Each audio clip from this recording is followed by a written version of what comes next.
미국이 가장 중요한 우군으로 한국의 손을 잡겠다고 나선 것으로 전해졌습니다. 미국 하원 군사위에서 미국의 기밀 정보 공유 대상 국가를 기존 파이브 아이즈에서 한국, 일본 등으로 확대할 필요성을 담은 법안이 처리됐는데요. 지난 2일 하원 군사위는 새벽 전체 회의에서 이런 내용을 담은 2022회계 연도 국방수권법 NDAA를 처리했습니다. NDAA는 국방 예산을 담은 법안으로 내년 의회를 통과해야 합니다. 파이브 아이즈는 미국, 캐나다, 뉴질랜드, 호주, 영국 등 영어권 5개국의 기밀정보 공유 동맹으로 1946년 미국과 영국이 소련 등 공산권과 냉전에 대응하기 위해 협정을 맺은 것이 시초인데요. 정보 공유 국가 확대는 NDAA 본법안이 아니라 부수된 지침 형태로 군사위를 통과했습니다. 군사위는 이 지침에서 위협의 지형이 파이브 아이즈 시작 이후 광범위하게 변했음을 인식한다며 중국과 러시아를 주된 위협으로 지목했는데요. 또한 확대 대상 국가로 한국을 가장 먼저 꼽은 뒤 일본, 인도, 독일을 나열했습니다. 군사위는 국가정보국 D&I가 국방부와 조율의 확대 시 이점과 위험성, 각국이 기여할 수 있는 부분 등에 대한 검토를 거쳐 내년 5월 20일까지 의회에 보고하라는 내용을 담았는데요. 확대 대상에 포함된 일본과 인도는 미국이 현재 호주까지 포함해 꾸리고 있는 중국 경제협의체 쿼드의 회원국입니다. 미국이 중국을 억제하기 위한 인도태평양 전략에 초점을 맞추는 가운데 동맹과 협력 분야를 경제, 군사훈련 등을 넘어 기밀정보 공유로까지 확대할 필요가 있다는 군사위의 인식이 반영한 것으로 보이는데요. 하지만 이 내용이 최종 NDAA에 담기려면 가야 할 길이 먼 상황입니다. NDAA는 상원과 하원이 각각 군사위와 본회의에서 처리하면 상하원이 합동위원회를 꾸려 추가로 조문화 작업을 진행하게 되는데요. 합동위원회에서 여야 간 최종 조율이 이루어지면 상하원이 한 번 더 법안을 표결하는 과정을 거치게 됩니다. 즉 하원 군사위의 처리는 이제 시작에 불과하다는 뜻인데요. 이 내용이 최종 NDAA법에 담기더라도 최종 결정권은 행정부가 쥐고 있는 것으로 전해졌습니다. 또 미 정부가 확대를 희망해도 기존 파이브 아이즈 회원국의 동의를 얻어야 통과될 수 있죠. 한국이 이 기밀정보 공유 동맹체에 포함된다면 한국의 위상 제고와 함께 정보전에서도 상당한 도움을 받을 것으로 보이는데요.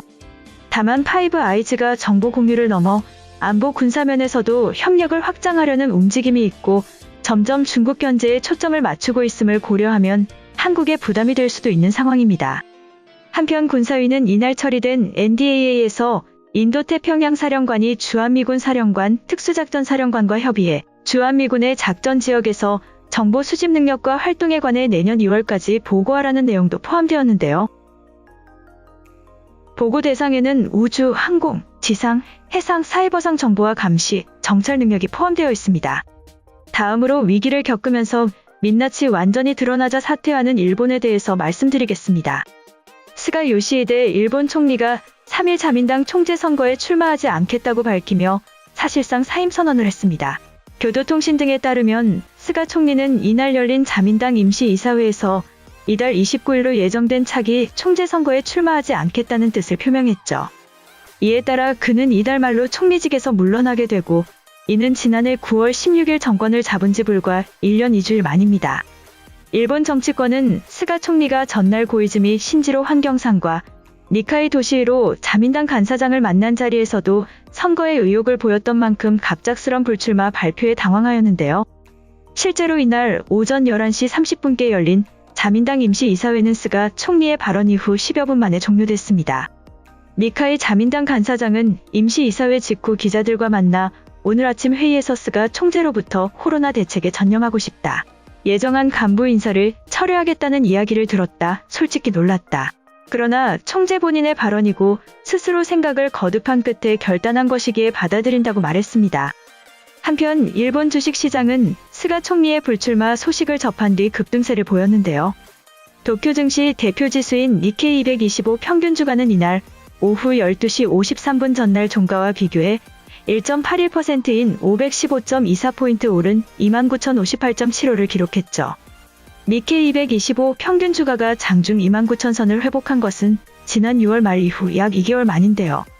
스가 총리의 입지는 최근 코로나 대응에 실패하면서 불안정해졌습니다. 지난달에는 지역구인 요코하마에서 열린 시장 선거에서조차 그가 지지한 후보가 패배하면서 자민당 내에서는 스가 총리를 얼굴로 해서는 올가을 중의원 총선거에서 승리할 수 없다는 목소리가 커지기 시작했는데요. 일각에선 스가 총리가 위기를 돌파하기 위해 추진했던 당간부진 쇄신 인사와 부분 개각마저 당내 반발에 부딪혀 무산되자 사퇴를 결정한 것이란 분석이 나오고 있습니다. 자민당 임원을 대폭 물갈이하며 선거의 동력을 얻으려 했지만 이마저도 여의치 않아지자 포기를 선택했다는 것인데요. 이와 관련 한 총리 관저 관계자는 교도통신의 스가 총리가 이달 6일로 예정됐던 자민당 임원 인사로 어려움을 겪었다고 말하였습니다.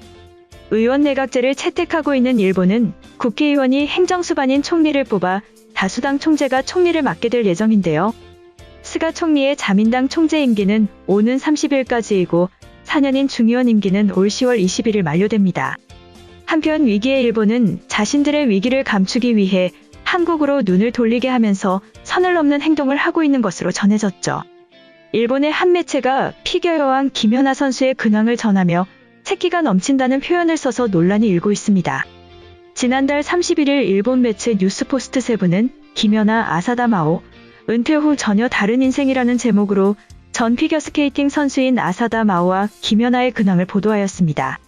매체는 김연아의 근황을 전하며 최근 김연아가 촬영한 하퍼스 바자 코리아 9월호 화보 사진을 두고 SNS 등에서 섹시하다, 새끼가 넘친다는 반응이 나왔다고 보도하였는데요.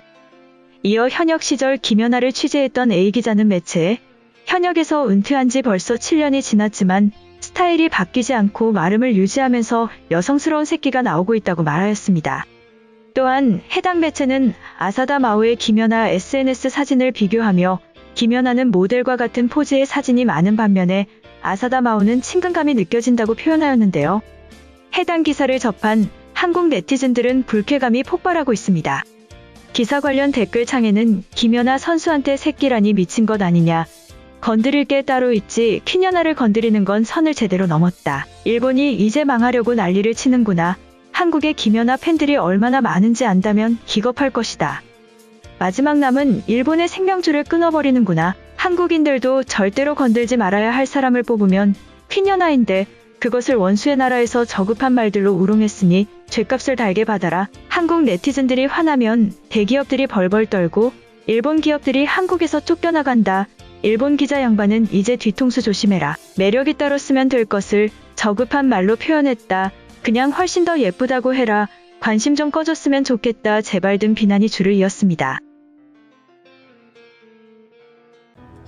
이번 영상은 여기까지고요. 제 영상이 도움이 되셨거나 세계 속 반응 더 보고 싶다 하시는 분들은 구독과 좋아요, 알람 설정까지 부탁드립니다. 다음에 또 봐요. 안녕.